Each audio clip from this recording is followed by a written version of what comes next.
a esta sesión. Muy buenas tardes.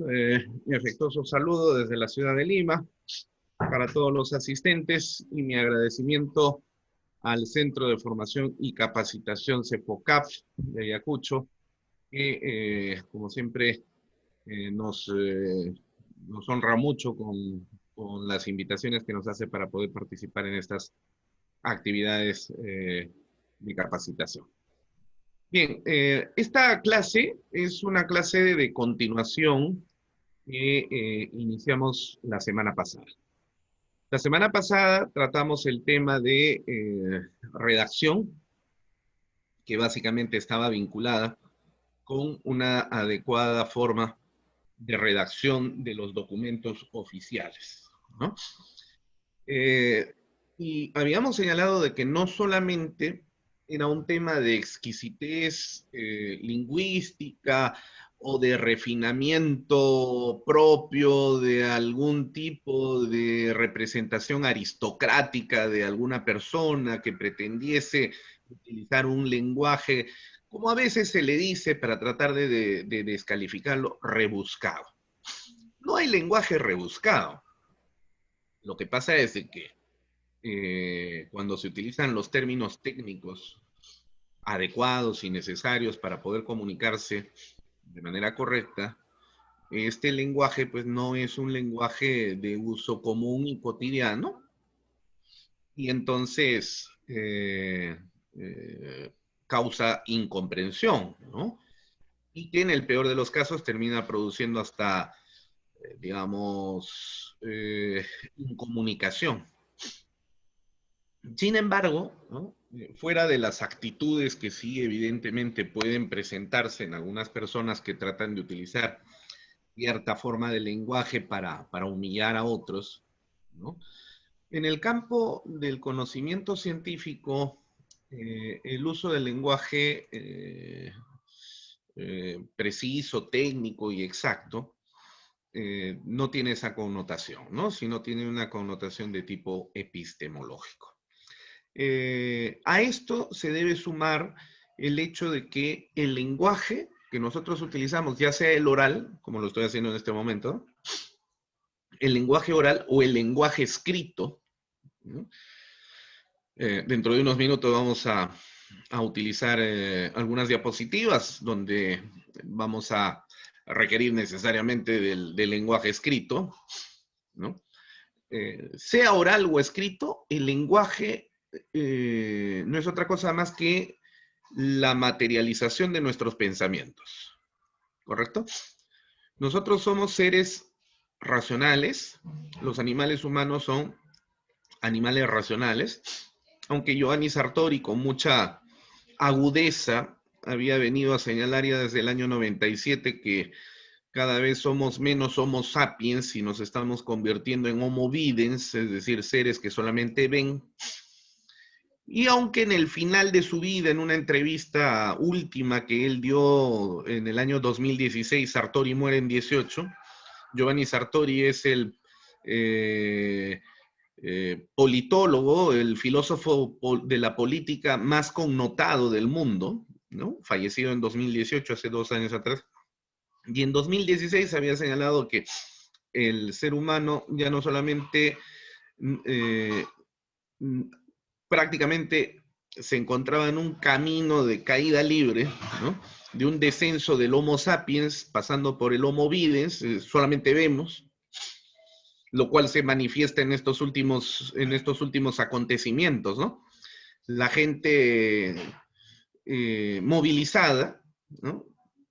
Visualizantemente y poco reflexivamente, a pesar de que cree de que ha reflexionado. Y ese ser humano homo videns termina convirtiéndose en un homus stupidus, ¿no? En términos de Sartori. Pero en fin, asumiendo filogenética y ontogenéticamente que aún somos animales racionales, nosotros formamos nuestros pensamientos en el cerebro, ¿no? ¿Y cómo transmitimos lo que hay en nuestro cerebro a los cerebros de las demás personas. Por ejemplo, Cefocap tiene la gentileza de invitarme para poder transmitir los conocimientos que están alojados en mi cerebro, ¿no? Y llevarlo al cerebro de los asistentes. Dicho en otras palabras, Cefocap está contratándome por mi cerebro, ¿no? A los futbolistas se les contrata por sus habilidades deportivas, ¿no? Sus habilidades en los pies, en las carreras, en los cabreos, ¿no? Propios de un partido de fútbol. A los actores y a las actrices se les contrata por sus profesionales formas de interpretar los diversos papeles que se les asigna para llevar a cabo determinadas actuaciones teatrales o cineastas, ¿no?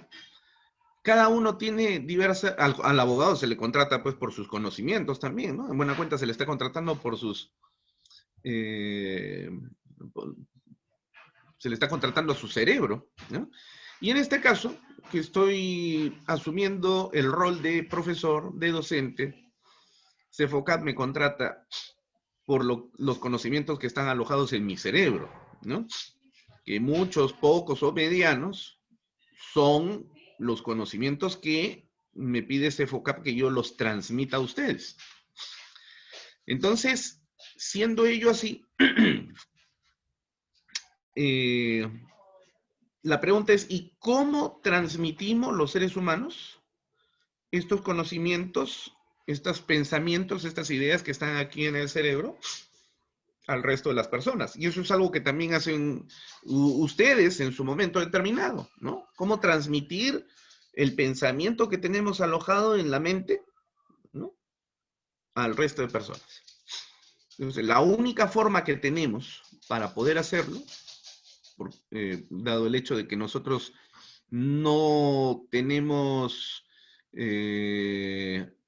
la suerte de contar con la habilidad de la telepatía, y así como van las cosas, parece que nunca vamos a llegar a tenerla. Nosotros no nos comunicamos por señas, ¿no?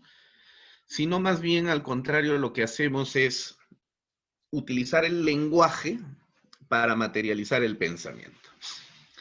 ¿Qué diferencia hay entonces entre lenguaje y pensamiento?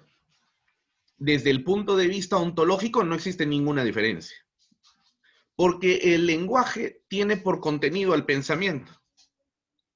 Todas las palabras que brotan de mi boca, al igual que de ustedes, son palabras que provienen del interior de nuestro cerebro. De modo tal entonces que esa es la razón por la cual a una persona se la puede casi conocer solo por su lenguaje. Es decir, bastan unos, digamos, 10 minutos, 5 minutos para escuchar a esa persona y en realidad a quien le estamos escuchando es a su cerebro, a su mente. Por eso es que es posible decir que el lenguaje es directamente proporcional al pensamiento. ¿Correcto? Entonces, como ven ustedes, el cuidado del lenguaje no es simplemente pues una exquisitez de cierta aristocracia rancia, que habla de una manera especial. No, en absoluto. El cuidado del lenguaje no es un tema de cuidados cosméticos a la hora de hablar y escribir. No. El lenguaje, en esencia, tiene que ser cuidado porque al cuidar el lenguaje, cuidamos también la formación de las estructuras del razonamiento que debe caracterizarnos como animales humanos.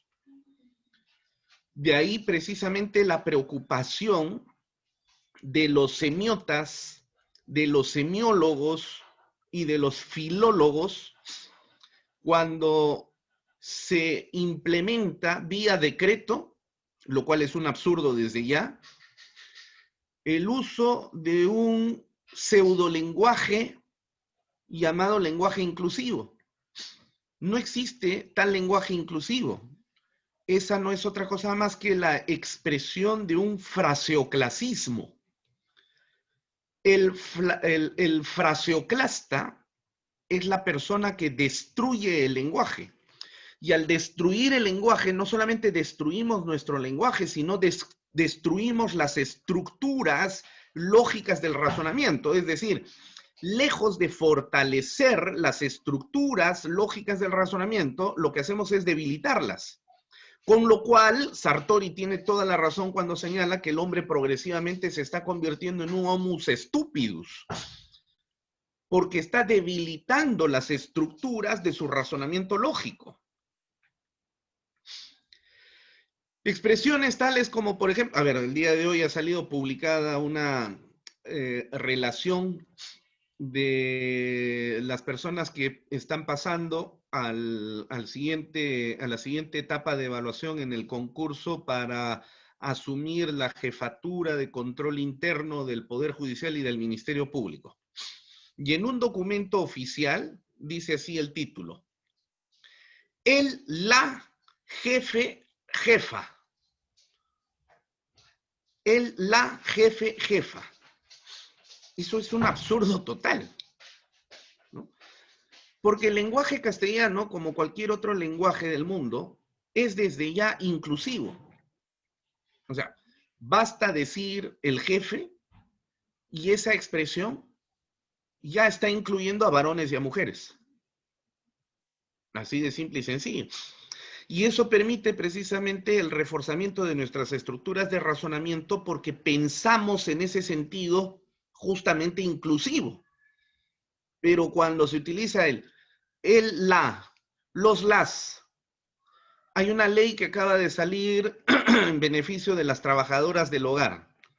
Y la ley lleva por título lo siguiente, el siguiente nomen juris, dice: ley que regula el trabajo de las trabajadores y trabajadoras del hogar. Eso es fraseoclasismo. Es decir, es destrucción del lenguaje. Que el efecto es, vuelvo a reiterar, y esto hay que decirlo 100 veces para que quede claro, la destrucción de las estructuras lógicas del razonamiento. Si nosotros destruimos las estructuras lógicas del razonamiento, ¿cómo podemos después argumentar?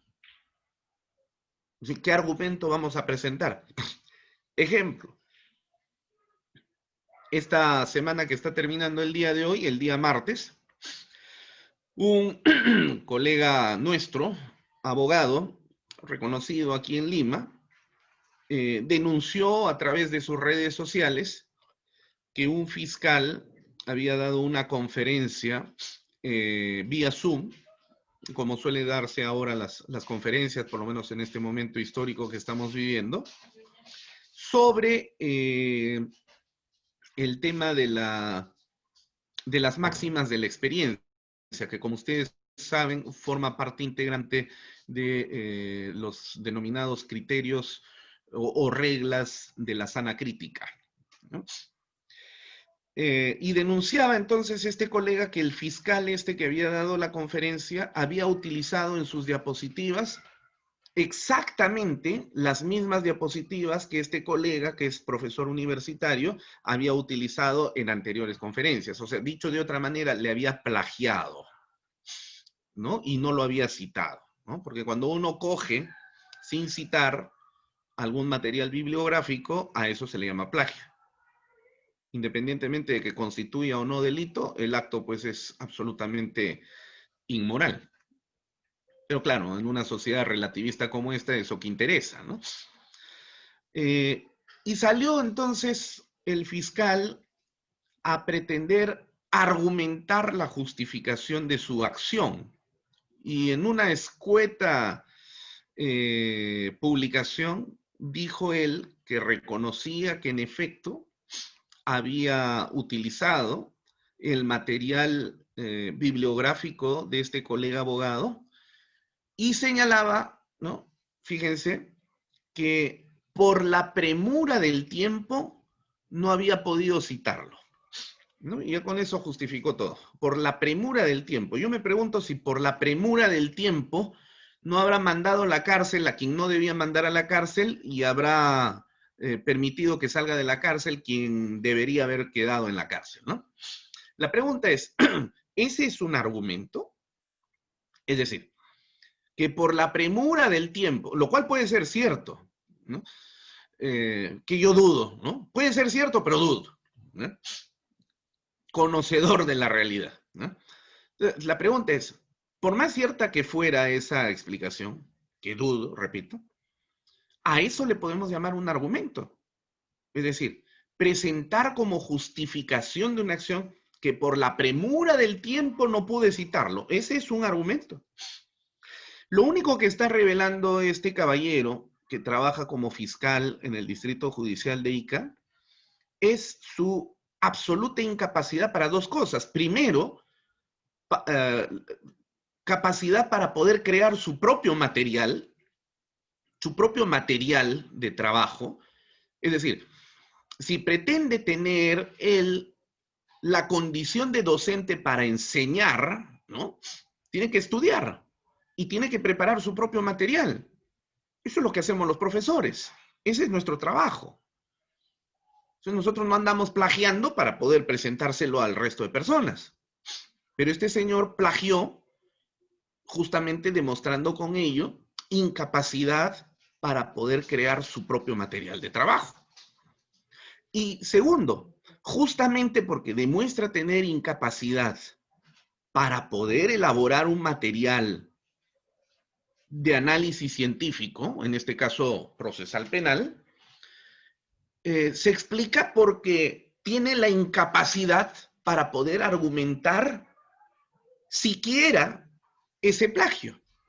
Porque si pudiera argumentar por lo menos ese plagio, podría tener, digamos, la esperanza de argumentar la estructuración de una clase.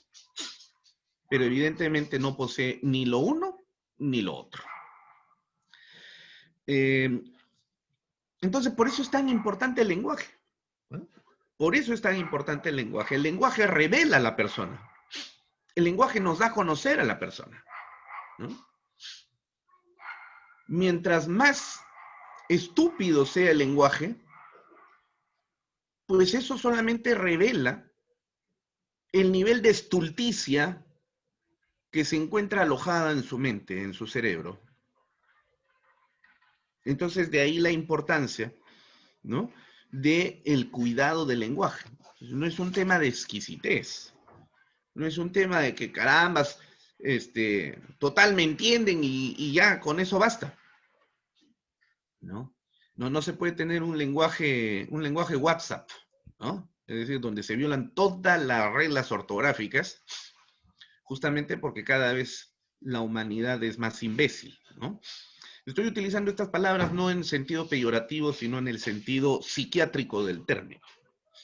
Entonces, por eso, en este diplomado sobre argumentación jurídica, que es el tema que vamos a tocar el día de hoy, en la clase pasada habíamos tocado el aspecto relativo a una correcta escritura, ¿no? Es decir, la redacción. Ahora, pasemos a este segundo momento, donde sobre la base de una buena redacción, tenemos la capacidad suficiente como para poder argumentar. Entonces, yo en la clase pasada les había manifestado que no solamente el mal uso del lenguaje revela una mala formación de las estructuras de razonamiento del ser humano, sino que, por otro lado, muchas veces termina produciendo lo que se conoce con el nombre de falacia. ¿Qué significa la palabra falacia? Fíjense, nosotros, particularmente los peruanos, ¿no? Esto es algo que he podido yo verificarlo. porque he tenido la suerte, bueno, suerte es decir, pues, entre comillas, ¿no? Que por mi trabajo académico conozco otros países en los que he dictado cátedra y esto me ha permitido y me sigue permitiendo relacionarme con otras personas en América Latina, provenientes de culturas afines a las nuestras, pero también con sus respectivas diferencias. Y en el caso del peruano, es muy común utilizar las palabras no en el sentido semántico que le corresponde al término, sino de una manera equívoca, lo cual produce entonces una falacia, ¿no? Y parte de ello tiene que ver precisamente con la definición de esta misma palabra. Porque fíjense ustedes, estamos acostumbrados a escuchar a algunas personas que cuando quieren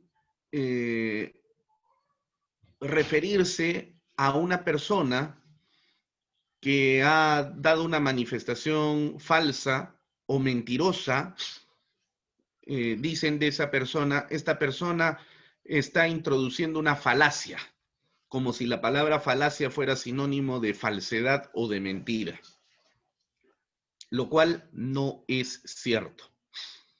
Otro error similar se encuentra con el término sendos, ¿no? Yo he escuchado más de una vez y he leído también más de una vez que hay que hay personas que dicen, le he enviado sendas cartas notariales, o sea, para querer hacer notar que le he enviado muchas cartas notariales. La palabra sendos no significa cantidad. La palabra sendos es el sinónimo de respectivamente.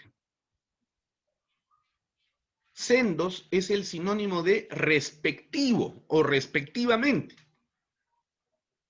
Por ejemplo, si digo Juan y María tienen propiedades en Lima y en Ayacucho respectivamente. Entonces ya estoy entendiendo que Juan tiene su propiedad en Lima y María tiene propiedad en Ayacucho, ¿no es cierto? Puedo decir exactamente lo mismo sin utilizar la palabra respectivo o respectivamente y utilizando en su lugar el término sendos. Y la expresión quedaría así. Juan y María tienen sendas propiedades en Lima y Ayacucho. Entonces hay sendas propiedades no significa muchas propiedades, porque sendos o sendas no es sinónimo de multiplicidad, no es sinónimo de variedad, no es sinónimo de cantidad. Sendas significa a cada cual lo que le viene después de cada quien, o viceversa. Entonces, fíjense, qué mal hablamos el castellano. Y en el caso de la palabra falacia, ¿no? Repito, no significa, aunque se utilice así, y mal, por supuesto, la palabra falacia no significa ni falsedad ni mentira. Es más, yo puedo decir una verdad y aún a pesar de estar diciendo la verdad, estar cometiendo una falacia, ¿no? Por ejemplo, si digo, el burro de José rompió la ventana, no he dicho ninguna mentira y sin embargo estoy generando una falacia. ¿Qué significa entonces la falacia? La falacia es un error lógico en la argumentación.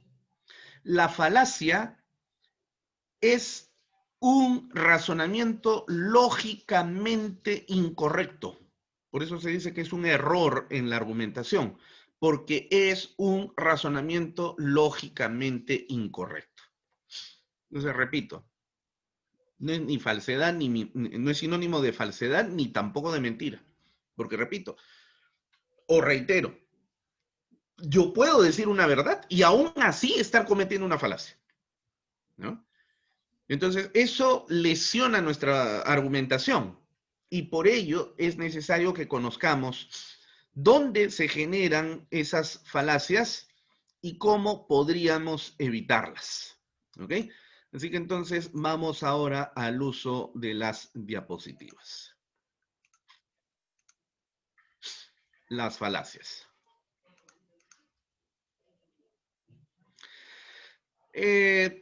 Comenzamos con esta reflexión. El lenguaje lógico es el más universal de los lenguajes y en cierta medida la base de todas las ciencias, por supuesto. Claro que sí, ni vuelta que darle, ¿no? José Ferrater Mora y Hughes Leblanc en su libro Lógica Matemática. Ahora ustedes podrán decir, pero oiga, nos está trayendo, profesor, una expresión propia de la matemática, ¿no? Bueno, sí, pero lo que pasa es que la lógica no es solo la base de la matemática, la lógica es la base de todas las ciencias que conocemos. El derecho es una ciencia. O bueno, no todo el derecho, pero una parte del derecho. Las partes del derecho que constituyen una ciencia son la teoría general del derecho y el derecho penal, ¿no? Pero inclusive esas partes del derecho que no son una ciencia y constituyen etnografías monográficas, como por ejemplo el derecho civil o el derecho constitucional o el derecho laboral o del trabajo, tienen que tener una estructuración coherente en su elaboración teórica del edificio conceptual que define cada una de estas disciplinas. Y eso implica pues tener lógica, ¿no? Y con mayor razón, ¿no? En los apartados del derecho que sí tienen esa connotación epistemológica de elevarse a la categoría de ciencia. Repito, la teoría general del derecho y el derecho penal, que son los dos únicos apartados hasta el momento del derecho que tienen esa condición de ser ciencia. ¿Ya? Entonces, por lo demás, fíjense ustedes, Ferrater Mora no es matemático, o no era, ¿no? Porque ya se murió. Igual que Hughes Leblanc, sino que ellos eran filósofos. ¿Ah? Y escribieron un libro titulado Lógica Matemática, pero desde una perspectiva filosófica. Y con mucha autoridad, entonces, es que decían ambos que el lenguaje lógico es el más universal de los lenguajes, porque claro, podemos nosotros hablar inglés, quechua, castellano, chino, japonés, ruso, el idioma que a ustedes se les ocurra. Y todos los idiomas tienen una estructura lógica. Todas, absolutamente todas. Pónganse solamente a pensar, por ejemplo, cuando nosotros componemos una oración en la cual introducimos la calificación de un sustantivo determinado. Ejemplo, la nieve es blanca. Ahí en esa oración, la nieve es blanca, ¿no? Que tiene dos partes, sujeto y predicado. Sujeto, la nieve, predicado, es blanca, ¿no? Primero que hay congruencia gramatical entre el núcleo del sujeto y el elemento componente adjetivo del predicado. El núcleo del sujeto es el sustantivo del que estamos hablando, nieve. Y el adjetivo que se encuentra en el predicado de esta oración tiene que entrar en congruencia lógica con ese sustantivo. Nosotros decimos en el castellano, la nieve es blanca. No podríamos decir, aunque a veces se dice, ¿no? La nieve es blanco, por ejemplo. Sería un error, porque no habría congruencia, y cuando digo congruencia, estoy señalando relación lógica entre el género del sustantivo y el género del adjetivo calificativo. Si el género del sustantivo es femenino, el género del adjetivo calificativo también tiene que serlo. Por eso es que decimos la nieve es blanca. y sigue esa estructura lógica, además de composición en la relación del sujeto y el predicado, sus núcleos respectivos, ¿no? Y demás elementos. Ahora, digamos lo mismo, pero en inglés. Y nosotros ya no decimos de la misma manera, sino lo que decimos es the white snow.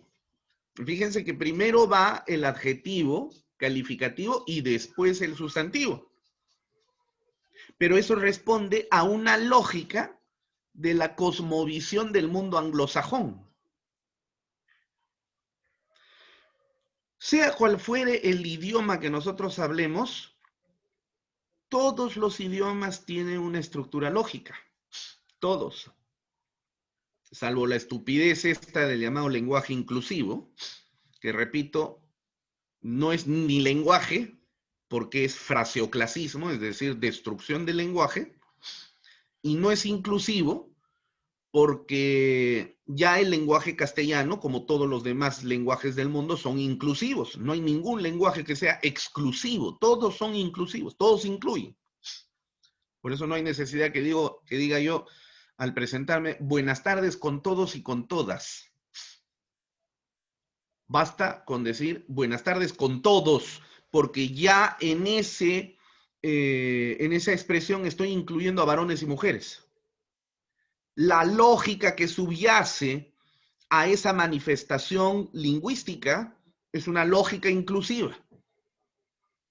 Entonces, por más de que José Ferrater Mora haya escrito esto en un libro de matemática o de lógica matemática, no deja de tener razón para extenderlo a todos los dominios de cualquier ciencia e inclusive del reconocimiento de la lógica que subyace a cualquier tipo de lenguaje.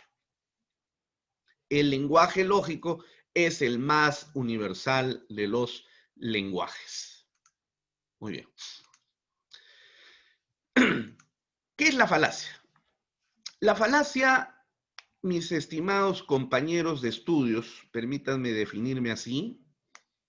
Yo, como ustedes, soy un estudiante de Derecho y lo seguiré siendo hasta el día en que me muera. Como decía el maestro procesalista y filósofo también uruguayo, Eduardo J. Couture, abogado que deja de estudiar cada día es menos abogado. De modo tal entonces que la condición cotidiana y sempiterna del abogado es la de ser un estudiante de derecho, y eso es precisamente a lo que estamos llamados a ser, ¿no? Estudiantes de derecho, y por eso me permito llamarles compañeros de estudios. La falacia es un razonamiento lógicamente incorrecto. Dice aquí el texto, la falacia es un razonamiento incorrecto, o más técnicamente hablando, se trata de un argumento que aparentemente no contiene ningún error, y que es más, y esto es lo peligroso de las falacias, inclusive llega a ser convincente. Pero cuando lo analizamos, ¿a qué? Al razonamiento, pues, ¿no? Pero cuando analizamos a ese razonamiento de manera lógica y tratamos de demostrarlo, encontramos que se trata de un razonamiento inválido. Esa es la falacia. Por eso, en síntesis, nosotros podemos decir que la falacia es un razonamiento lógicamente incorrecto, aunque psicológicamente pueda ser convincente, aunque psicológicamente pueda ser persuasivo. Recomiendo, para introducirse en este maravilloso mundo del estudio de la lógica, la lectura de un libro clásico, ¿no? Que prácticamente es una Biblia para todos aquellos que se abocan al estudio de la lógica. La obra titulada Introducción a la Lógica del profesor Irving Copy, ¿no? Es un clásico, ¿no? Del original Introduction to Logic. Hay varias ediciones, ¿no? Yo aquí, bueno, yo tengo 2 de las varias ediciones y aquí he extraído estas citas de la edición de 1987 en la página 36, donde se encuentran precisamente estas explicaciones. Bien, hecha esa precisión de la falacia, veamos ahora cuáles son las clases de falacias. Primero, solamente existen 2 clases de falacias, las llamadas falacias formales y, por otro lado, las falacias no formales. Preferible llamarles falacias no formales, porque si les llamamos falacias informales, que en principio estaría bien, porque etimológicamente el prefijo in significa no, ¿no? Así que si le digo informal es no formal. Pero el problema es que cuando utilizamos en el castellano la palabra informal, generalmente ya no lo hacemos en el sentido etimológico del término, sino más bien para referirnos a lo vicioso. Así que entonces puede conllevar a una serie de equivocaciones, generando también falacias, ¿no? Entonces, por eso recomiendo, ¿no?, llamar a estas falacias no formales, por oposición a las que sí lo son, ¿ya? Si ustedes en algún libro encuentran clases de falacias, falacias formales y falacias informales, bueno, está bien, pero ya hecha esta explicación, yo prefiero el uso de la denominación falacias no formales. En cuanto a las falacias no formales, encontramos en ellas unas subclases. El argumentum ad verecundiam, el argumentum ad populum, el ad hominem, ad ignorantiam, el non causa pro causa, el ad hominem, ad baculum, y una serie bastante larga de los famosos argumentos, ¿ya?, que son errores lógicos en la argumentación. No me voy a referir aquí a las falacias formales, porque estas falacias formales son aquellas que se cometen cuando se violan las reglas de la lógica en las operaciones propiamente lógicas. Para ello, para poder comprenderlas,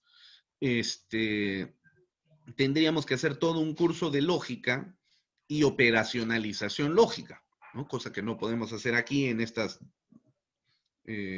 cortas 2 horas.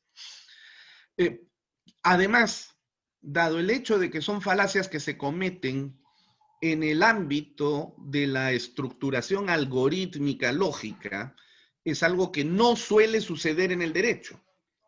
Así que entonces puedo prescindir de su explicación el día de hoy, ¿ya?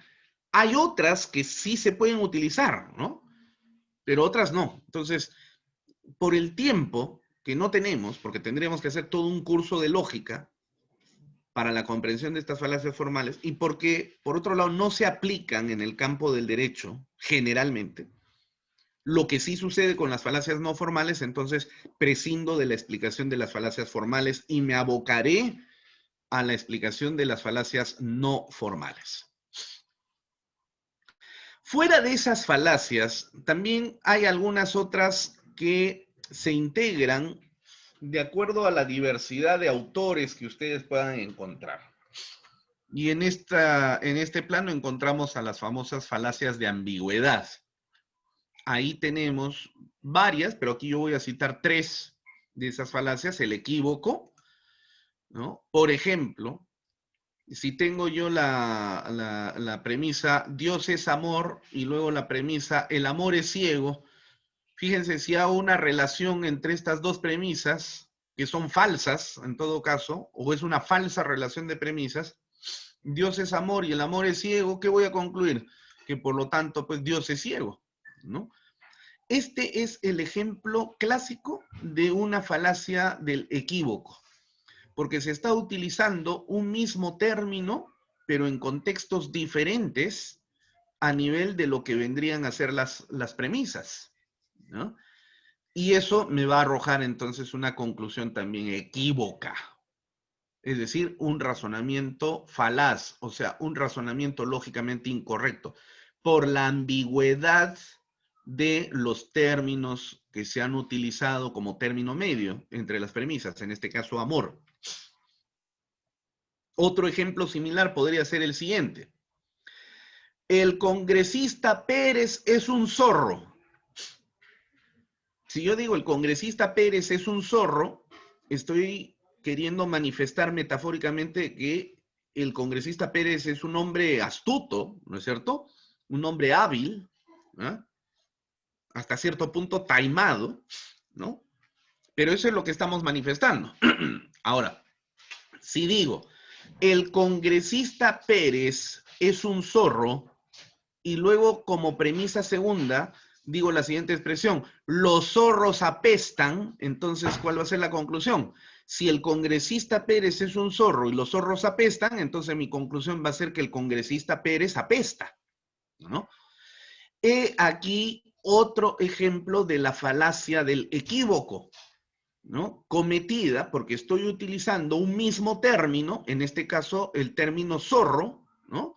Pero en contextos diferentes. Otra de las falacias de ambigüedad, y que es una que se suele encontrar con mucha recurrencia en el ámbito judicial e inclusive también últimamente en el periodístico, que trata el lenguaje de una manera francamente desastrosa, es la anfibología. ¿Qué cosa es la anfibología? La anfibología es la falacia que se comete cuando no se genera una composición adecuada o lógica de la expresión. Por ejemplo, el ejemplo que ya había puesto, ¿no? El burro de José rompió la ventana. Fíjense ustedes, en esta expresión probablemente no estoy diciendo nada falso, no estoy mintiendo, pero sin embargo estoy cometiendo una falacia. ¿Dónde está la falacia? Porque la persona que me escuche o la persona que me lea, sin conocer lo que realmente sucedió, podrá pensar de que yo le estaba insultando a José, el burro de José, ¿no? Y como burro que es, rompió la ventana. Esa podría ser una primera conclusión. Cuando en realidad yo lo que he querido decir es que el burro, que es de propiedad de José, fue el que rompió la ventana. Entonces, ¿por qué surge esta falacia, la anfibología? Por una mala composición gramatical. Y esto se encuentra muchísimo en el ámbito judicial, en la redacción de resoluciones, de disposiciones fiscales, de escritos, ¿no? Entonces, enhorabuena el día de hoy, hasta cierto punto, que por lo menos la justicia penal sea oral, porque si cabe alguna duda de parte del oyente, que puede ser cualquiera de los sujetos procesales, ¿no? Por ejemplo, si está hablando el fiscal, los oyentes son pues el juez y el abogado. Si está hablando el abogado, los oyentes son el fiscal y el juez. Y si cabe alguna duda sobre lo que el emisor está manifestando, en ese momento se aclara. Pero imagínense ustedes que llega un escrito, ¿no? Y no hay forma de preguntarle a la persona, porque no está esa persona. Y lee lo que está leyendo. Y está escrito con anfibologías, es decir, con errores de composición gramatical. Entonces, quien lee finalmente va a terminar produciendo la comprensión totalmente diferente a lo que quiso decir la persona que escribió, el autor del escrito, ¿no? Entonces, por eso se dice que es una falacia, porque eso produce un error de razonamiento, es un razonamiento lógicamente incorrecto. En tercer lugar, el énfasis. Es otra de las falacias de ambigüedad. ¿Cuándo se comete el énfasis? El énfasis se comete, como su nombre lo dice, cuando se pone un énfasis, sin embargo, indebido en una parte del texto. Por ejemplo, imagínense ustedes que estamos pasando por la calle y leemos en uno de estos diarios chicha, que tiene un lenguaje también fraseoclasta, ¿no? Es decir, destructor del lenguaje, el siguiente titular: ciego mata a balazos a su esposa, ¿no? Entonces, solamente leemos ese titular y nos Y nos vamos pensando cómo un ciego habrá matado a balazos a su esposa, si está ciego. Entonces habrá sacado pues una metralleta, ¿no? Y habrá disparado al azar y en una de esas le habrá agarrado a su esposa. Pero si hubiéramos leído nosotros el periódico, en la parte interna, ya en el desarrollo de la noticia, diría así: ciego de celos, mató a balazos a su esposa porque la encontró en brazos de su compadre. Ah, pero ya eso es otra cosa. Ciego de celos. No es lo mismo ciego de celos mata a balazos a su esposa que ciego mata a balazos a su esposa. Pero los medios de comunicación recurren más de una vez a esta forma de falacia del énfasis para crear sensacionalismo, para crear amarillismo. Y entonces, con eso propician pues efectos, ¿no? Efectos políticos, efectos sociales o simplemente efectos económicos, porque se compra el periódico. Yo recuerdo, por ejemplo, el año 2000, después de la fuga de Montesinos del Perú, me acuerdo que uno de estos periódicos, Chicha, había sacado un titular un día, todos despertamos, y el titular decía así, en letras grandes: Montesinos presidente. Montesinos presidente. Y este fue pues ¿qué les digo? Un titular que causó eh, mucho desasosiego entre la población, porque ya estábamos viviendo una situación de crisis muy grande. Y entonces los diarios se acabaron, pero no llegó ni a las 10 de la mañana y se acabaron en todo el Perú.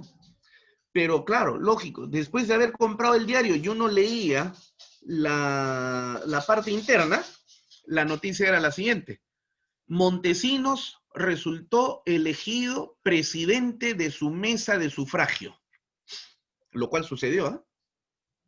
Algún payaso en el Jurado Nacional de Elecciones, en OMPE, lo había designado a Montesinos como presidente de su mesa de sufragio, sabiendo de que se había fugado del país. Pero entre ser presidente de la mesa de sufragio y ser presidente, que inmediatamente nos lleva por efecto mental a pensar en la presidencia de la República, entonces produce un razonamiento incorrecto, ¿no? Entonces imagínense ustedes, en plena crisis política, salimos a la calle y leemos el periódico: Montesinos presidente, sabiendo lo que está sucediendo. A ver, señor, véndame el periódico. Ya cuando compro el periódico, ya pues ya como dicen aquí en el Perú, ya nos metieron la yuca, ¿no? Porque ya luego leemos pues la noticia falsa. Otro ejemplo, el famoso "como tú comprenderás", ¿no? Ahí también se está produciendo otra falacia, ¿no? Oye, eres un idiota. Y el otro le responde: como tú comprenderás, ¿no? Entonces, en este juego de palabras se le pone énfasis a esa primera parte, ¿no? De la expresión "como tú", y ahí le estamos diciendo, sí, que soy como tú, pero luego para bajar el tono, comprenderás, ¿no? Entonces, produce pues la falacia, y con eso me quedo en el claroscuro. Ahora, hay una preocupación sobre la falacia. Probablemente las falacias puedan causarnos pues algunas sonrisas, ¿no? Respecto de lo que en este momento estamos poniendo nosotros como ejemplo.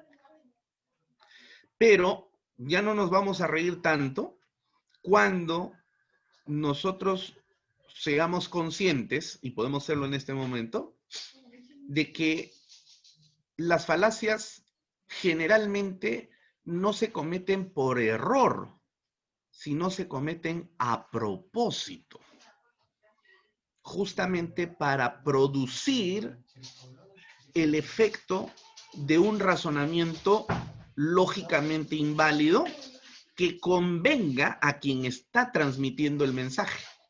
¿Me dejo entender? Y con ello entonces se propicia la manipulación de la gente. Esto viene dado generalmente a través de los medios de comunicación, generalmente. Entonces es algo que quiero que tengan muy en cuenta, ¿ah? Pero no solamente en los medios de comunicación, sino también pues en la cotidianidad de nuestras vidas, ¿no? Y bueno, en nuestros trabajos. ¿no? Entonces, por eso hay que tener mucho cuidado con el tema del lenguaje. Bien, continuemos. Si hubiera alguna pregunta mientras estoy haciendo la exposición, por favor, intervenga. ¿Ya? No voy a molestarme si intervienen. Interrumpen e intervienen inmediatamente.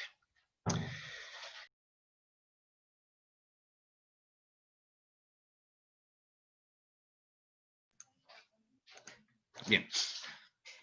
Hasta ahí entonces con las falacias. Ahora, profesor, no ha explicado en qué consisten los famosos argumentums. A ver, lo explico en este momento. Los argumentums de las falacias no formales. Gracias. En primer lugar, el argumentum ad verecundiam. ¿En qué consiste el argumentum ad verecundiam? El argumentum ad verecundiam es aquel que se comete cuando se apela a una falsa autoridad. ¿Eh? A una falsa autoridad.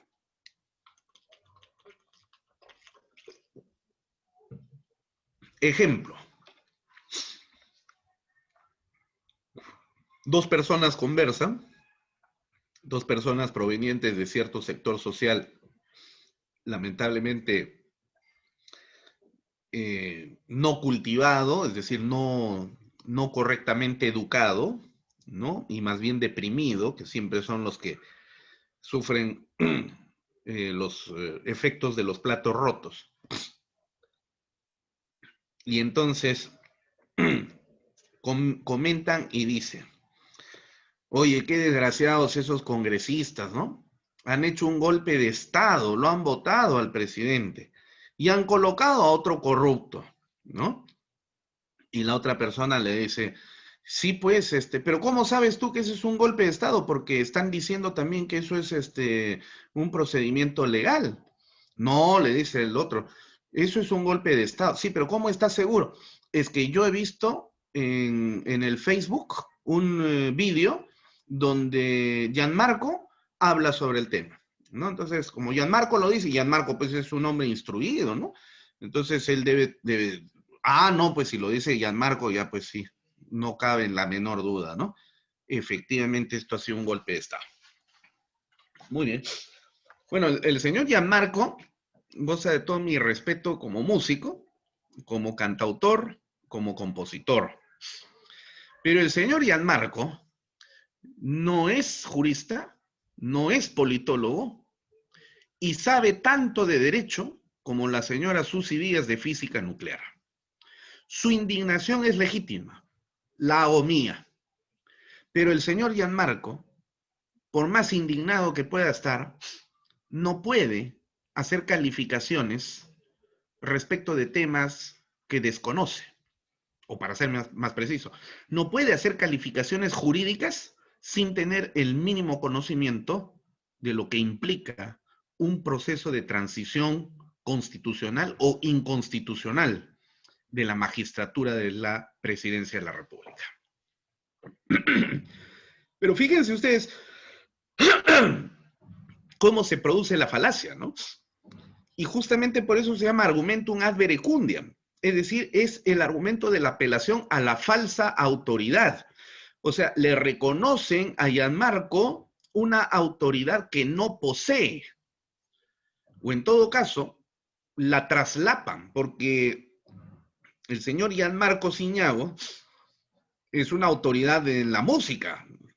Ahí, pues, yo no le podría objetar, es más, yo no me podría meter a discutir en el ámbito musical, porque yo no conozco el ámbito musical. Me precio de tener buen gusto, pero entre tener buen gusto y tener conocimiento musical hay una gran diferencia. Yo no me meto a hablar de ese tema.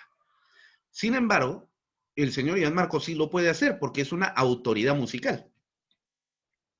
Tiene todo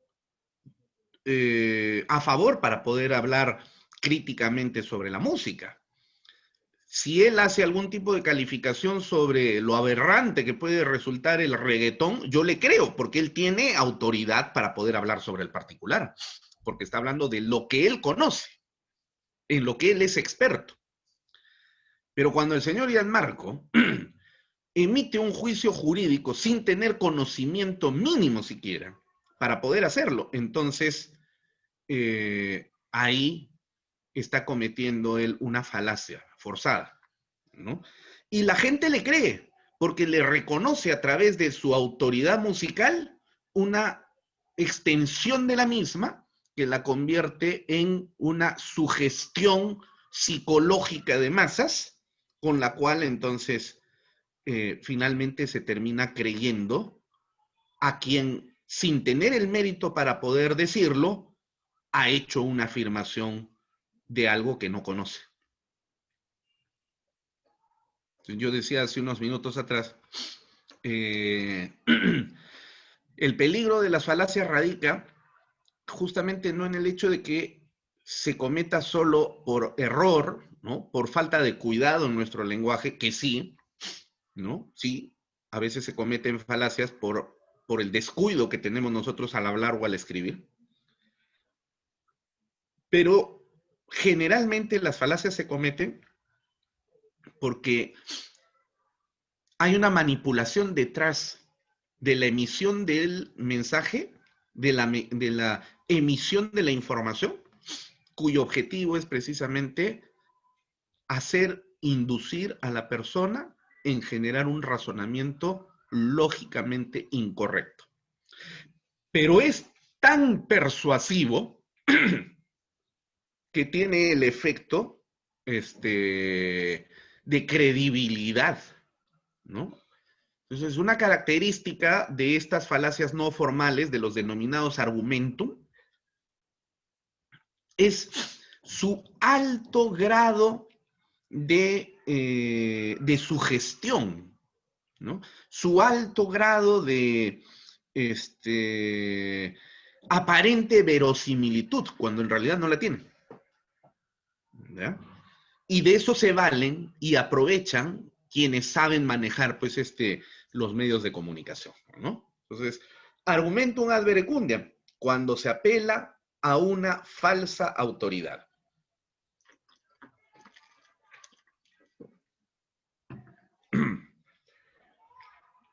Otro, el argumentum ad populum. ¿Cuándo se comete esta falacia del argumentum ad populum? Cuando se exalta o exaspera el ánimo colectivo, el ánimo popular, produciendo efectos generalmente nocivos.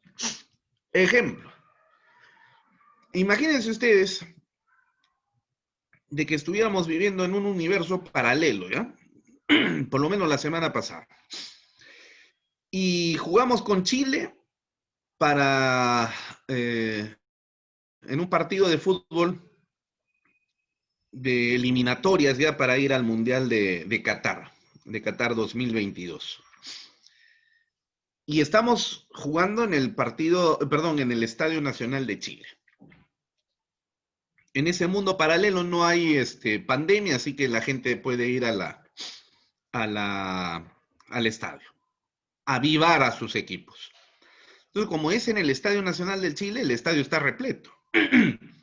Además, los hinchas chilenos están todavía con sangre en el ojo, porque recuerdan que por culpa de Perú y de Colombia, Chile no fue al reciente Mundial del 2018.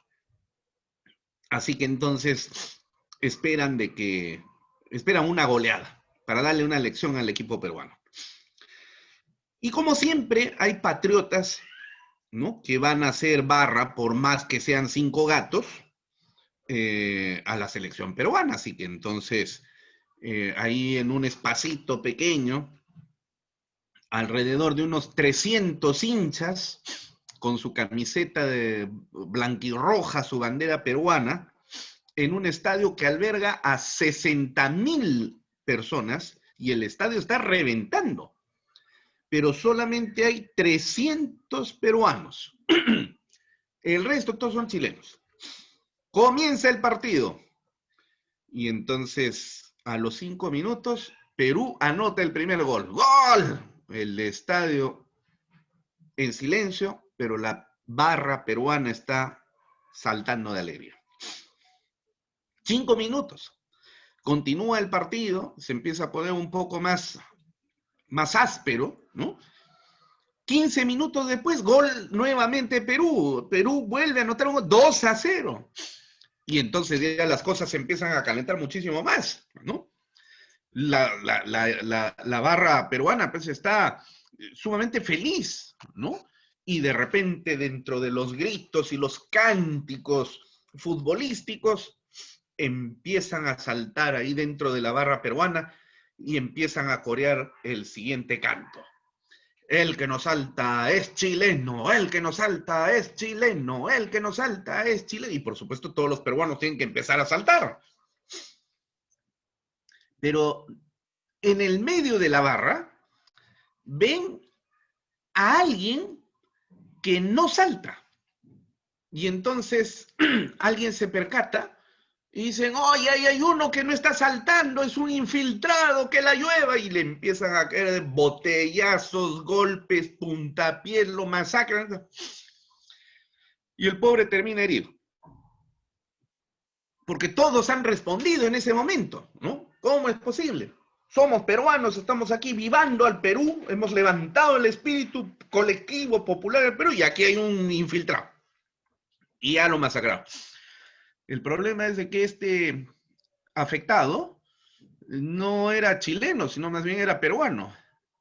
Y no saltaba no porque fuera a esconderse como chileno infiltrado, sino porque había ido en muletas. Era una persona que tiene minusvalía en una de las piernas. Pero ya lo masacraron, pues, ¿no? Y eso es algo que suele suceder, ¿no? Cuando la turba, cuando la mesnada ya está exasperada, ya no escucha, ya no hay razones.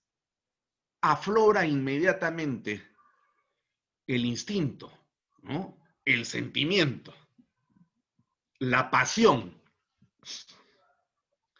Así que entonces es muy fácil manipular a la turba. Basta introducir un razonamiento incorrecto y esa turba puede actuar de la manera como yo quiero que actúe. A eso le conocemos con el nombre de argumentum ad populum. Pero no solamente la turba, ¿eh? También puede suceder, por ejemplo, en el siguiente caso.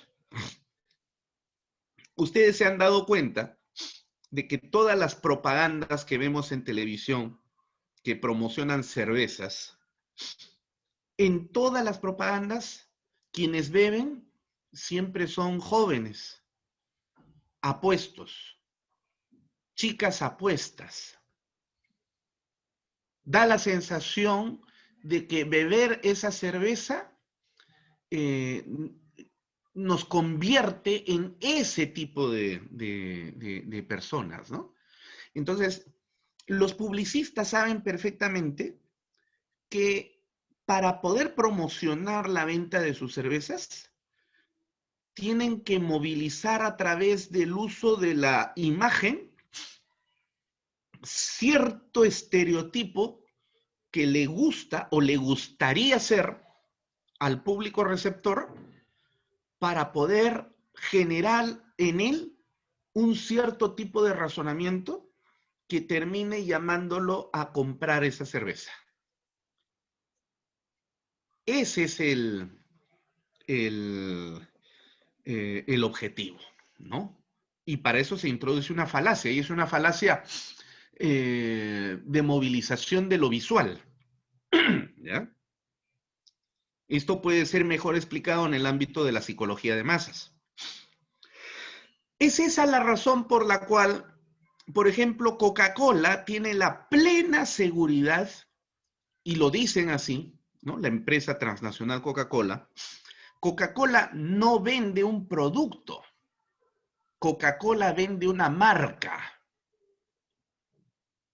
Porque se ha generado a lo largo de tantos años la introducción de esa marca que el día de hoy prácticamente de manera inconsciente, cuando uno siente sed, busca Coca-Cola. O sea, ni siquiera Pepsi. O no Fanta, o no, entonces de frente Coca-Cola. Porque ya se ha producido ese efecto, ¿no? A través de la producción de una falacia.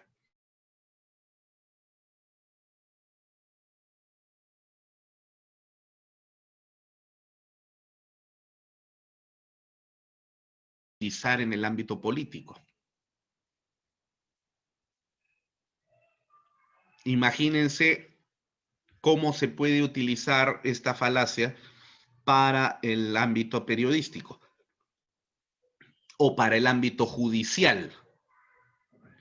Hace unos días atrás, ustedes habrán visto la noticia de que un tribunal judicial en Ica absolvió a un sujeto que había sido procesado por el delito de violación sexual por el famoso calzón rojo. Seguramente habrán leído ustedes en las noticias, ¿no? Y fíjense qué manera de manipular la información, porque a través de la introducción de ese elemento, del calzón rojo, que además simbólicamente tiene mucho significado sexual para el hombre y para la mujer, ¿cómo es posible que estos jueces miserables hayan absuelto a ese violador porque la mujer usó un calzón rojo? Esto es inadmisible.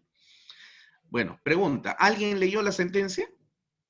Nadie, pero ya todos emitieron su juicio de valor correspondiente. Se movilizó el espíritu colectivo, el espíritu popular, de rechazo y repugnancia frente a la actitud de los jueces que habían absuelto a un violador porque la mujer utilizó un calzón rojo. Pero nadie leyó la sentencia.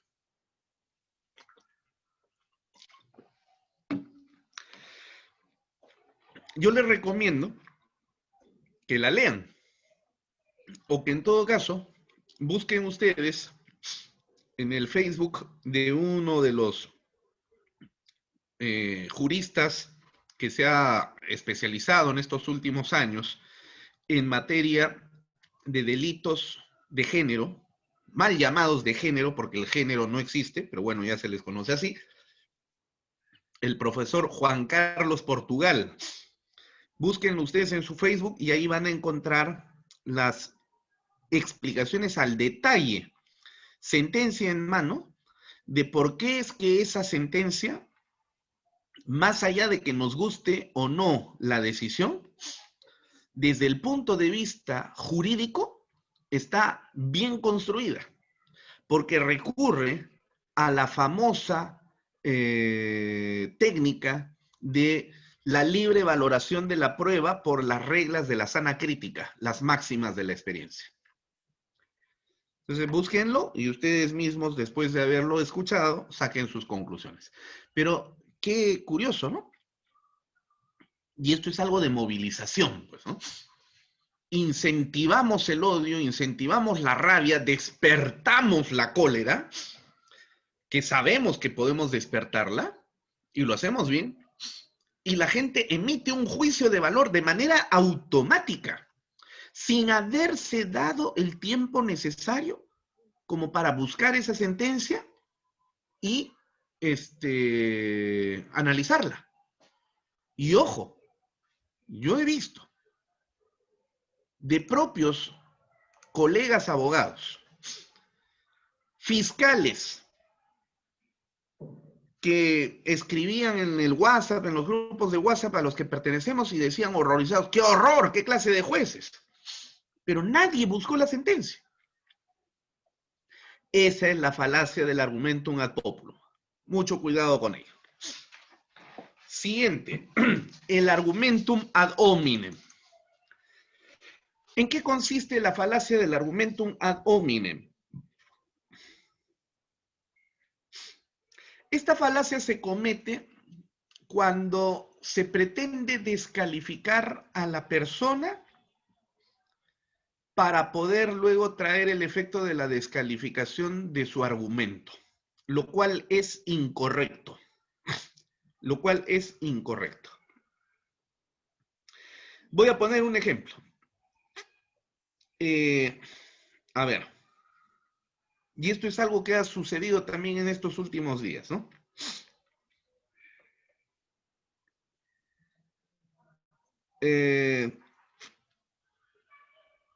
A ver, seguramente ustedes están informados de que el periodista, el famoso periodista Beto Ortiz, quien no es precisamente santo de mi devoción, no es una persona por la cual yo no guardo particularmente ningún tipo de afecto, ni cariño, ¿no? Ni vocación, ni tampoco admiración. Me parece personalmente es una persona sumamente cuestionable, profesionalmente hablando y personalmente hablando. Pero sin embargo, el señor Beto Ortiz, a pesar de estas cualidades personales que pueden desagradarme, desagradar a otros muchos, y a otros, por supuesto, les puede agradar el señor Beto Ortiz, a mí no. Pero fuera de estas cualidades personales, ¿no? El señor Beto Ortiz hace unos días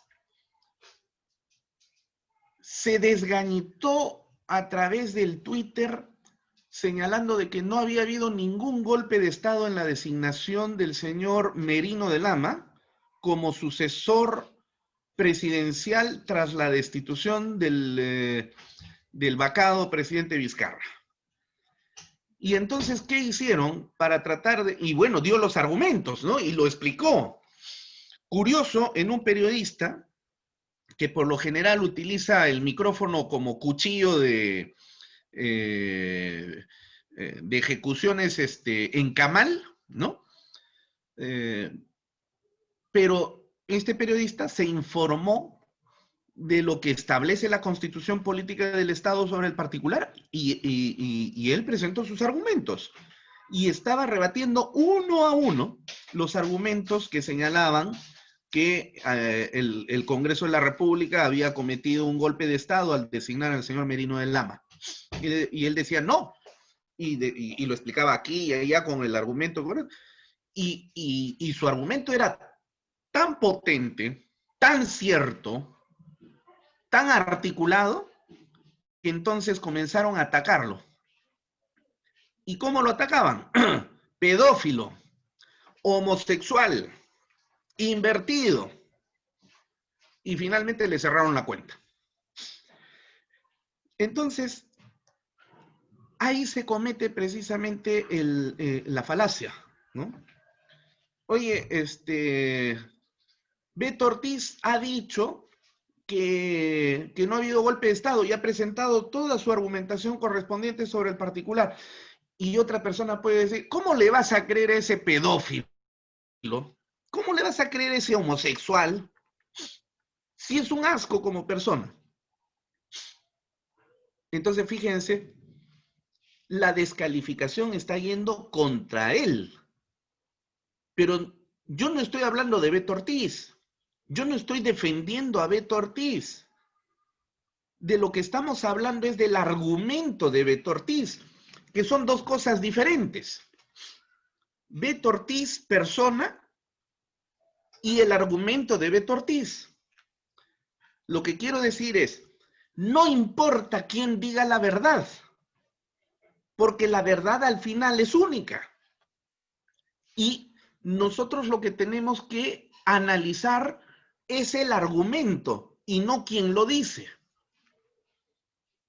Eso es lo lógico, eso es lo razonable, eso es lo racional. Entonces, puede dar un argumento a Abimael Guzmán, ¿eh? Y alguien viene a salir y decirme, ¿cómo le vas a creer a ese terrorista? Todo lo que quieran, pero yo no estoy hablando de Abimael Guzmán en cuanto a lo que hizo o dejó de hacer. Estoy hablando del argumento que ha presentado. Separemos las cosas. Una es la persona y otra cosa es el argumento que ha presentado. Analicemos el argumento. Después, si quieres, hablamos de la persona, pero ahora hablemos del argumento. Ya Heráclito de Éfeso hace 2700 años atrás decía, no me escuchen a mí, yo puedo no gustarles, escuchen a mi logos. La palabra logos significa razón, significa también palabra, porque la palabra materializa la razón, ¿no? Entonces, fíjense que correcta forma de hablar de Heráclito. Separemos. Una, una cosa es lo que yo estoy diciendo y otra cosa soy yo como persona. Ahorita no estamos hablando de mí como persona. Estamos hablando de lo que acabo de introducir como argumento. Centrémonos en el argumento. Después, si quieren, me masacran a mí. Pero ahorita hablemos del argumento.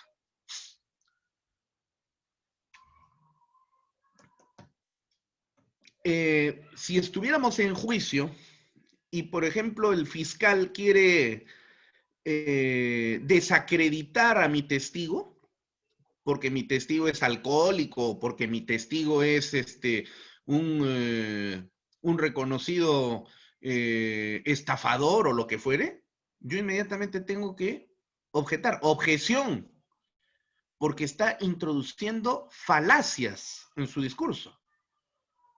O a través de su examen está introduciendo razonamientos lógicamente incorrectos para sorprender al juez.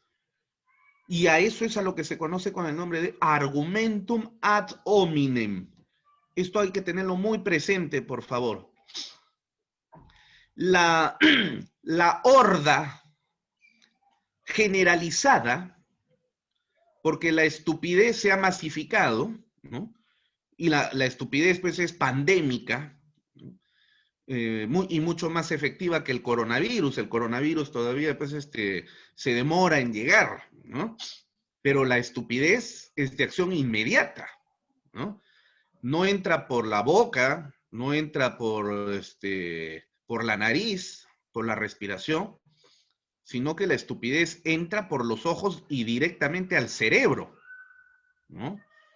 Así como la cocaína en una aspirada va de frente a destruir las neuronas, la estupidez ingresa por los ojos y los oídos directamente al cerebro para destruir las estructuras del razonamiento.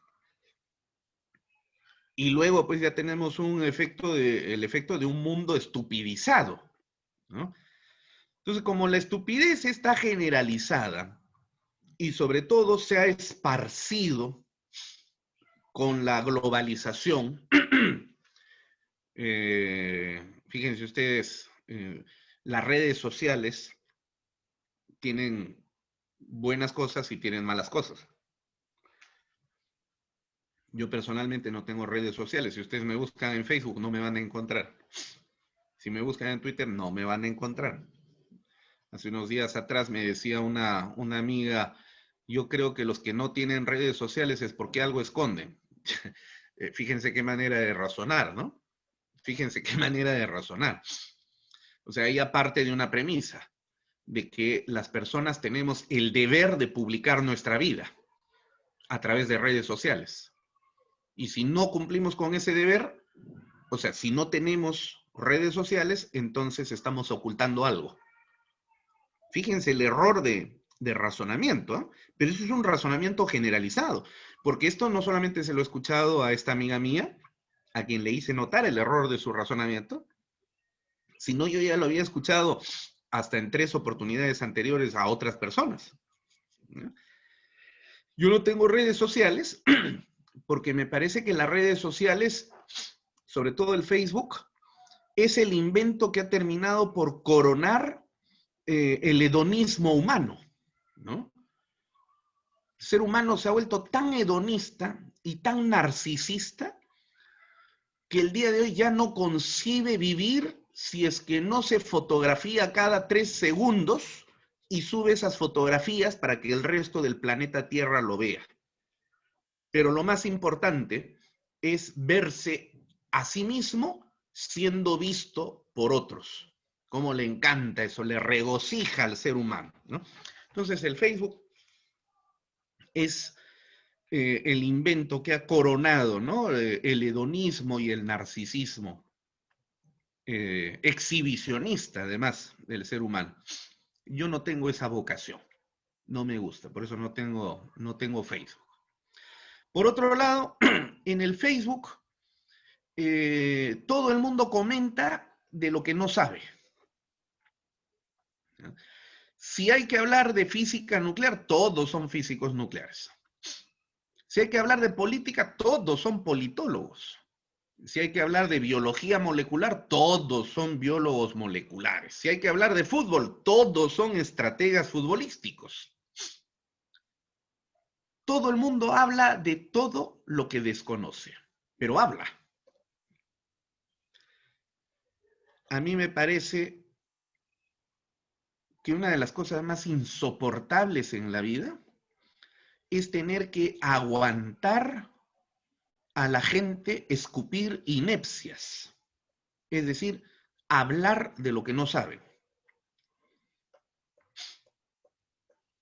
Me encantaría que todos lean ese libro del Antiguo Testamento, el Eclesiástico, no confundirlo con el Eclesiastés, son dos libros diferentes, ¿no? El Eclesiastés es uno y el Eclesiástico es otro. Yo hago referencia al Eclesiástico. Capítulo 18, versículo 19. ¿Qué dice? Antes de hablar, infórmate. Qué verdad más grande. Tan pequeñita, pero tan grande. Y no es que yo sea un predicador evangélico, ni siquiera soy un cristiano practicante, ¿eh? Si hablo de la Biblia en este momento, es porque me parece que este contenido de la Biblia, fuera del resto del contenido de la Biblia, que es riquísimo históricamente hablando, es muy certero para lo que estamos tratando en este momento. Entonces, yo no soporto, y como no soy de las personas que se queden calladas, pues terminaría generándome tantos odios y luego sería tildado seguramente de arrogante, que prefiero evitarme esto y por eso no tengo Facebook. Y tercero, porque luego se crean los famosos perfiles troles, ¿no? Que sirven para insultar a las personas, para ofenderlos, desde el anonimato, desde la oscuridad de la red, y de una manera pues gratuita ofenden, insultan, ¿no?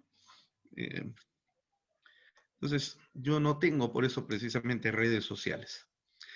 Pero en las redes sociales, justamente por esa segunda razón que me lleva a no tenerlas, generalmente cuando se pretende argumentar, si es que así se le llama, ¿no?, utilizan tal cantidad de argumentos ad populum y ad hominem que ni siquiera son conscientes de que están cometiendo falacias y siguen haciéndolo.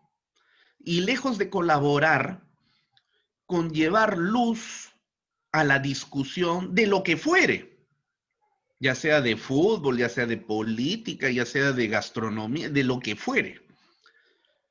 Porque si voy a intervenir en algo, tiene que ser pues para llevar luz, no para echarle más barro que produzca oscuridad. Pero cometen tal cantidad de argumentos ad populum, ad verecundiam, ad hominem, que lo único que se hace es contribuir con el esparcimiento pandémico de la estupidez. Entonces, por eso no tengo redes sociales. Me han dicho, pero con las redes sociales puedes hablar con tus familiares que están tan lejos, ¿no? O reencontrarte con amigos. Bueno, esa será la parte simpática, la parte bonita, pero felizmente también existe el teléfono, así que si quiero comunicarme con mis familiares que están lejos, agarro el teléfono y les llamo por teléfono. En fin. Otro, el argumentum ad ignorantiam. Este argumento es muy curioso porque es el argumento que se conoce cuando se afirma que algo es verdadero porque nadie ha demostrado que sea falso y viceversa. O sea, que algo es falso porque no se ha demostrado que sea verdadero. También se aplica para los casos en los cuales se asegura que algo existe porque no se ha demostrado que no exista, y viceversa, que algo no existe porque no se ha demostrado que exista, ¿ya? Ejemplo, dice el ateo vulgar, Dios no existe. Y quien le escucha le dice, ¿y tú cómo sabes que Dios no existe? Y la respuesta más inteligente que puede dar este ateo vulgar es la siguiente. Es que nadie ha demostrado que Dios exista. O sea, como nadie ha demostrado que Dios exista, por lo tanto no existe. Eso es una falacia. Es un razonamiento lógicamente incorrecto. Y viceversa, ¿no? Si yo escuchara a un ateo decir ello, a un ateo ordinario, a un ateo vulgar, porque hay ateos y hay ateos. Hay ateos que merecen todo mi respeto, porque tienen un razonamiento científico de primer nivel, ¿no? Pero el ateo, pues ordinario, vulgar, el que dice, Dios no existe porque nadie ha demostrado que exista, bueno, está disparatando, no sabe de lo que está hablando, ¿no? Y cree que está hablando correctamente. Bueno, si yo me encontrara con ese sujeto y me dijera, Dios no existe porque nadie ha demostrado que exista, yo le puedo utilizar lo inverso y le diría, entonces Dios sí existe. ¿Por qué? Porque tampoco nadie ha demostrado que no exista. ¿Se dan cuenta? Y entonces nos metemos en una circularidad de discusión que termina produciendo una falacia. ¿Ya? Esto es más o menos algo así como que llegara el esposo a la casa, 11 de la noche, abre la puerta y su esposa le recibe con un sartenazo en la cabeza. Y entonces el hombre en ese momento le dice, oye, ¿qué pasa? ¿Por qué me golpeas? ¿Por qué me pegas? Y la mujer, te golpeo porque eres un infiel. Y el hombre dice, pero ¿por qué me dices que soy un infiel? Porque no me has demostrado que no seas infiel. Fíjense ustedes, así no se podría vivir.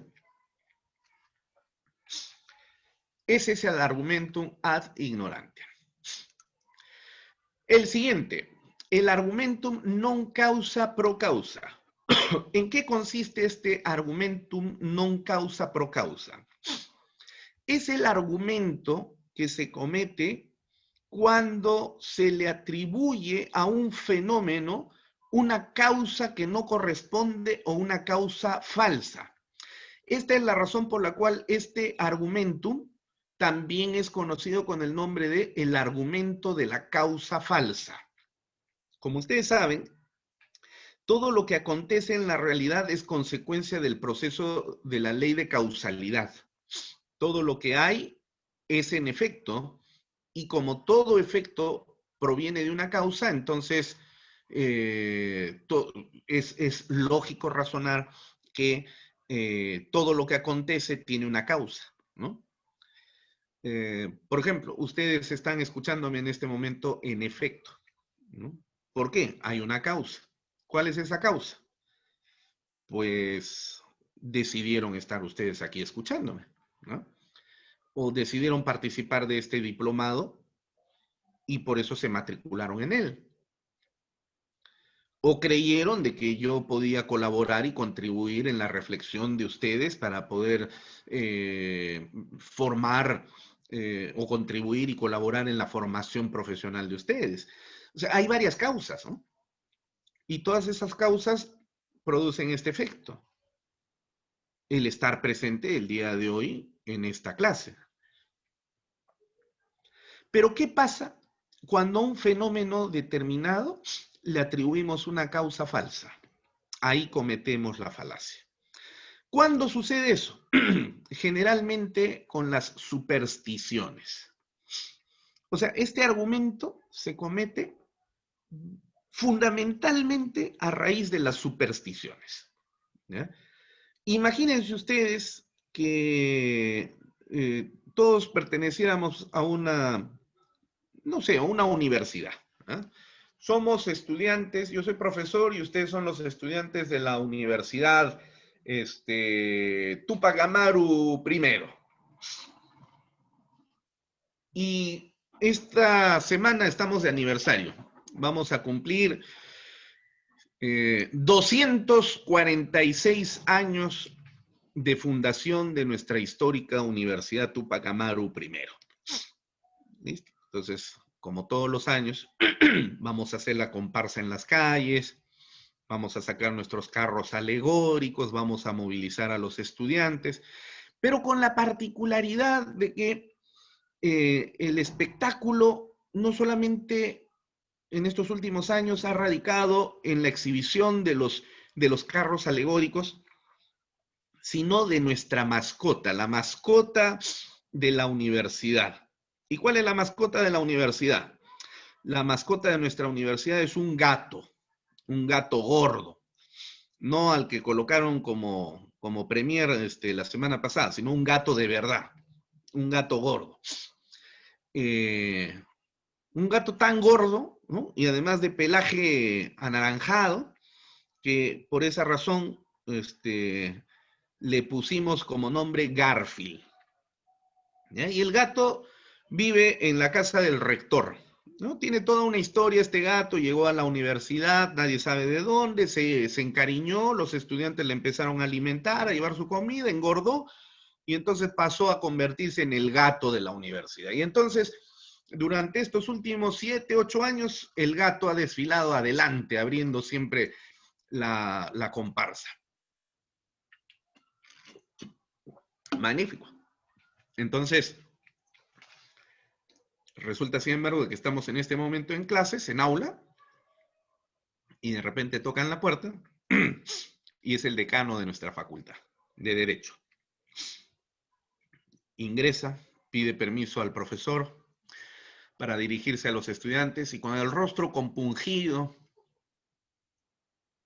cabizbajo, actitud meditabunda, taciturna, manifiestamente entristecido por el rostro compungido con el cual nos está mirando, nos dice lo siguiente: estimados estudiantes, vengo muy triste para comunicarles de que este año, para celebrar el 246 aniversario de fundación de nuestra alma mater, donde siempre ha participado nuestro querido gato Garfield, este año lamentablemente no va a poder ser posible, porque les informo que esta mañana nuestra querida mascota ha muerto. Y todos los estudiantes se sorprenden, ¿no? ¿Qué ha pasado? Y nos dice: en efecto, lamentablemente, cuando el señor rector iba a venir ya aquí al campus universitario, como todos los días para trabajar, abrió la puerta de su casa y por alguna circunstancia Garfield salió corriendo alocadamente hacia la calle y cruzó la acera, y en ese momento pasaba justamente una combi que lo atropelló y lo aplastó y lo mató. Eso se debe, lamentablemente, al hecho de que minutos antes había aparecido un gato negro en la casa, y sin duda ese gato negro fue el malagüero que causó la muerte de nuestro gato Garfield. Entonces, fíjense, ahí tenemos nosotros una falacia del argumentum non causa pro causa. Porque se está estableciendo como causa de la muerte del atropellamiento del gato a la aparición de un gato negro, portador del malagüero, portador del mensaje negativo. Y siendo esa la causa, el efecto fue la muerte por atropellamiento de nuestro gato Garfield. Eso es superstición. Es tan igual como cuando nunca falta, ¿no? Esos días que nos van mal, pero mal, y todo el día, y uno ya no espera más que llegue la noche para que se acabe el día, y en la noche ya reflexionando de todo lo mal que nos ha ido en el día, decimos: ahora que me acuerdo, ayer pasé por debajo de una escalera. Esa es la razón, por eso es que me ha ido tan mal el día de hoy. Muy bien, esa es una falacia. Es un error de razonamiento, es un razonamiento lógicamente incorrecto, porque se le está atribuyendo al hecho de que nos haya ido mal a una causa que no corresponde, que además ni siquiera es causa, es una causa falsa, el haber pasado bajo una escalera el día de ayer. Fíjense, el hecho de que un día nos vaya mal es una cuestión de percepción. No es que realmente nos vaya mal, sino es cómo percibimos nosotros los acontecimientos que vivimos en torno a nuestras relaciones sociales y cómo las procesamos, cómo las abordamos, ¿no? Así que entonces, mucho cuidado con este argumentum non causa pro causa, porque también se puede presentar en, en nuestros razonamientos, ¿no? Como en el caso este del calzón rojo. Si ustedes analizan la sentencia, verán además que la causa de la absolución del violador no es el calzón rojo, sino son otras las razones, ¿no? Entonces, aquí también, fíjense, además de que en esa información que hemos recibido, donde se propicia a generar un argumentum ad populum por indignación popular, ¿no? También coincide con un argumentum non causa pro causa, porque le estamos atribuyendo al efecto absolución del acusado por violación a una causa falsa, que es el calzón rojo, que nada tiene que ver. Entonces, por eso vuelvo a decir, vean ustedes ese vídeo que les he recomendado, o si les es posible, lo cual sería mucho mejor, ¿no? Para que no vayan con intermediarios, busquen la sentencia y léanla, para que ustedes analicen jurídicamente qué es lo que ha pasado ahí. Penúltimo argumentum de las falacias no formales. Bueno, el argumentum ad hominem ya lo dijimos. Final, entonces, el argumentum ad baculum. ¿Cuándo se comete el argumentum ad baculum? Este es el argumento de apelación a la fuerza.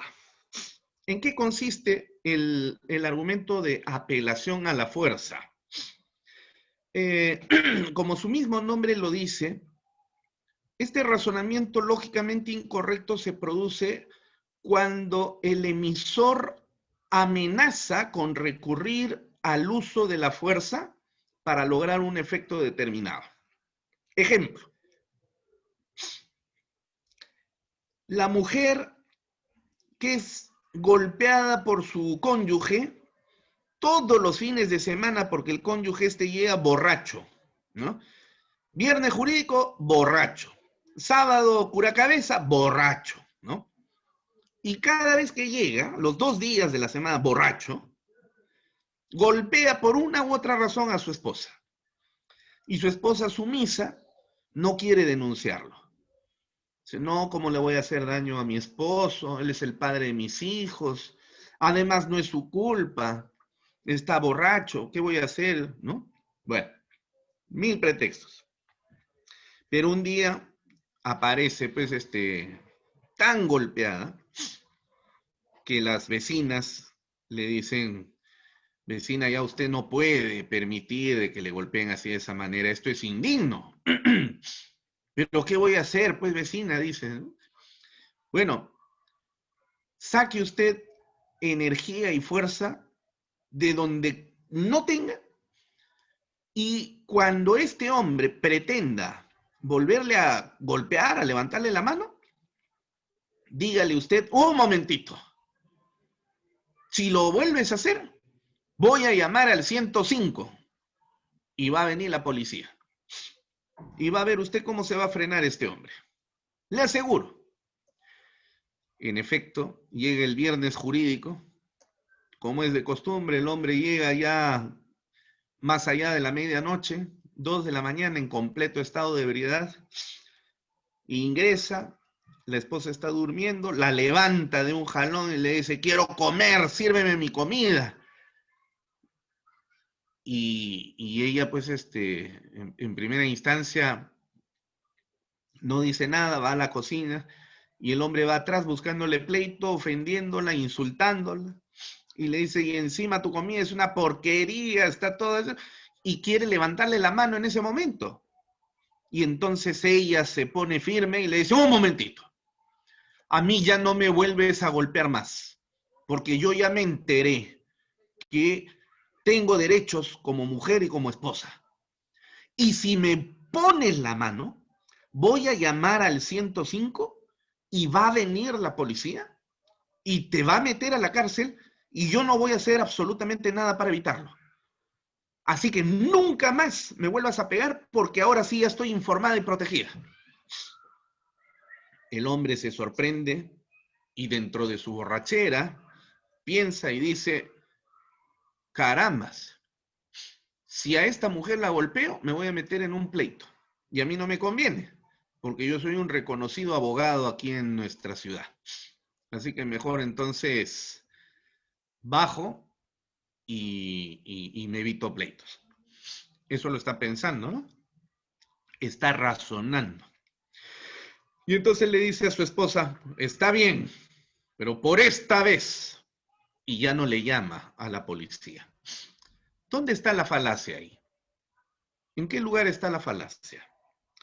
La falacia radica aquí en este hecho. Este hombre no deja de golpear a su esposa porque no deba golpearla, sino que no la golpea para evitarse un problema legal. Ese es el razonamiento incorrecto. O sea, este hombre no debería razonar en ese sentido. Lo correcto sería razonar diciendo, tiene razón, yo no tengo por qué golpearla. Podré ser su esposo, pero eso no me convierte en dueño de ella. Y a las mujeres yo no les puedo pegar, yo no les puedo golpear. ¿Qué estoy haciendo? Y pedir perdón. O aunque no pida perdón, pero bueno, ya está reflexionando de manera correcta. No puedo golpear a la mujer porque no se debe golpear a la mujer. Ese es el razonamiento correcto. Pero así está razonando este hombre. No, él está razonando en el sentido de que no golpeó a esta mujer para evitarme el lío legal, el problema legal que se me va a venir cuando llegue la policía, porque ella, estoy viendo, está decidida a llamar a la policía. Por eso es una falacia. El argumentum ad baculum. Y aquí también ese argumento se suele utilizar mucho, ¿no? Con el... Mi tío es el comandante, ¿no? O mi primo es el vicerrector de la universidad. O el hermano de mi amigo es el que designa a los fiscales. Esos son razonamientos lógicamente incorrectos. ¿Ok? Bien, si hasta aquí hay alguna pregunta, encantado de empezar a responderla. ¿Alguno de los participantes tiene alguna pregunta? Por favor, podría levantar la mano o también hacerlo a través del chat.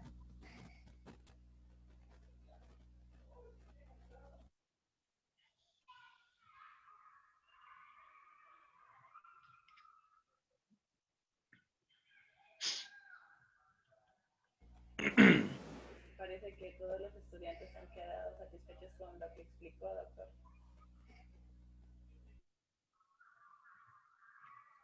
Bueno, si yo, una de dos, cuando no tengo preguntas es porque ha quedado tan claramente explicado el asunto que ya no cabe absolutamente ninguna pregunta sobre el particular, lo cual dudo, porque siempre hay preguntas, o lo otro, nadie ha entendido nada.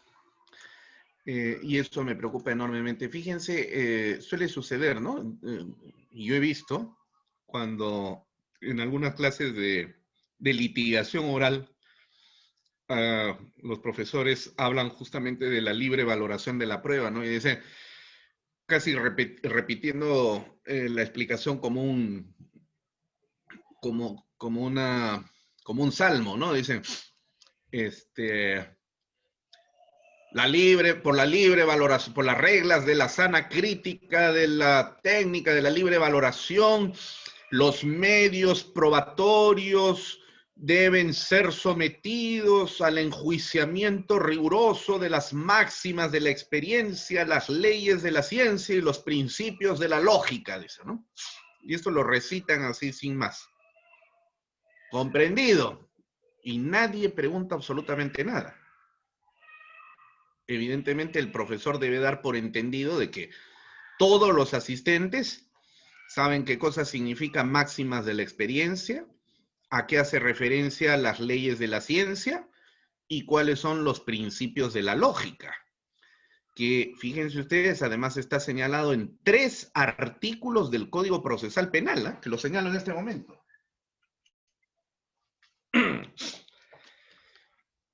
Artículo 158, inciso 1 e inciso 3, literal B. Repito, artículo 158, inciso 1 e inciso 3, literal B. Y también lo encontramos en el artículo 393, inciso 2. ¿De qué código estamos hablando? Estamos hablando del Código Procesal Penal, ¿no? Voy a dar lectura. A ver, aquí tengo el código. Veamos. Artículo 158, inciso 1. En la valoración de la prueba, el juez deberá observar las reglas de la lógica, la ciencia y las máximas de la experiencia. Textualmente. En el mismo artículo, en el 158, inciso 3, literal B, la prueba por indicios, o sea, la llamada prueba indiciaria, requiere que la inferencia esté basada, que la inferencia esté basada en las reglas de la lógica, la ciencia o la experiencia. Y esto es precisamente lo que los profesores de litigación oral exponen, pero no explican. Y en el 393, inciso 2, dice, el juez penal, para la apreciación de las pruebas, procederá primero a examinarlas individualmente y luego conjuntamente con las demás. La valoración probatoria respetará las reglas de la sana crítica, especialmente conforme a los principios de la lógica, las máximas de la experiencia y los conocimientos científicos. Así que son 3 artículos que hablan sobre las reglas de la sana crítica. Máximas de la experiencia, leyes de la ciencia y principios de la lógica. Y además agrega en el 158, inciso 3, literal B, la inferencia, ¿no? O sea, para la prueba indiciaria, la inferencia. Y el profesor pregunta, ¿no? ¿De acuerdo? Sí, todos de acuerdo. Ahora yo pregunto, a ver, si yo fuera ese profesor, después de que me digan, sí, todo ha sido comprendido, imagínense que yo les preguntara, a ver, doctor, defínanos qué cosas son las reglas o los principios de la lógica. Y seguro que se queda callado. A ver, doctora, explíquenos qué cosa es la inferencia. Y seguramente que va a tener dificultades para responder. Entonces, no es en el afán de querer hacer quedar mal a los estudiantes, ¿no? Ni viceversa, que los estudiantes hagan quedar mal al profesor. Sino se trata del hecho de que para poder lograr la comprensión debida de los conceptos que se están vertiendo, si algo no es comprendido, pues preguntamos, porque tenemos derecho a equivocarnos, ¿no es cierto? Aquí nadie va a calificar ni enjuiciar a nadie por una pregunta. Lo cuestionable sí sería es que, imagínense ustedes a un médico ya con título profesional y todo, y en el momento en el que está en plena operación, ¿no? Le dicen, doctor, tiene que sacar el apéndice. Y en ese momento se acuerda que no ha estudiado esa parte de la fisiología mientras estaba en la universidad. En ese momento no puede ponerse a estudiar, pues. Así que una de dos, o continúa haciendo lo que está haciendo para garantizar que va a matar a su paciente, o la otra conscientemente agarra y dice, perdón, que venga otro médico, porque yo no sé lo que estoy haciendo, ¿no? Y, imagínense ahora un abogado que en pleno juicio, o sea, a la hora en la que ya tiene que demostrar pues el dominio de los conceptos, ¿no? En pleno juicio no tenga la menor idea cuando empiece el debate del fiscal sobre la actuación probatoria, está en pleno examen, ¿no? Etcétera, y empieza a introducir falacias. Y no sabemos qué cosas son las objeciones, cuáles son las clases de objeciones, la violación que puede estar generando a los principios de la lógica, etcétera. Y justamente porque no sé, no me voy a dar cuenta. Y me voy a quedar callado, y me voy a quedar callado. Al final, el perjudicado es mi patrocinado. Y ese patrocinado, cuando pierda, nos va a reclamar. Y ese patrocinado le va a decir a las personas, por culpa de ese abogado o por culpa de esa abogada, he terminado como he terminado. Y entonces luego tenemos problemas. Por eso, los espacios académicos son fundamentales para formular las preguntas necesarias, ¿no? Si es necesario que nos equivoquemos, nos equivocamos, pero esto es el espacio académico. Aquí tenemos derecho a hacerlo, porque después vamos a tener severísimos problemas, ¿no? Entonces, y estamos para eso, los profesores estamos para eso, para poder explicar, ampliar, aclarar o lo que fuera necesario. Entonces, y además yo con el mayor de los gustos, ¿no? Porque a mí me encanta poder responder. Entonces, hecha esta explicación, vuelvo a preguntar, ¿habrá alguna pregunta o algo que haya quedado en el tintero o que no se haya comprendido? Porque hemos tratado el tema de las falacias como errores de la argumentación, ¿no? Si hubiera algo, encantado de responder.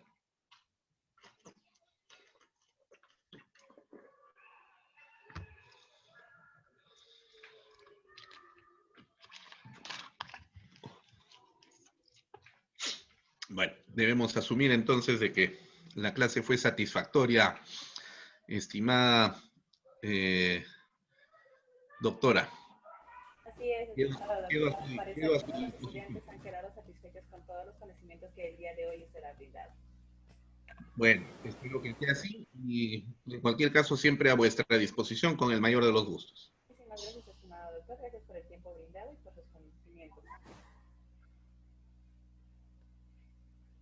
Buenas noches. Muy buenas noches a usted y a todos los participantes. Muchas gracias por Gracias. su fin de semana. Igual. Gracias, gracias. Muchísimas gracias. Buenas noches.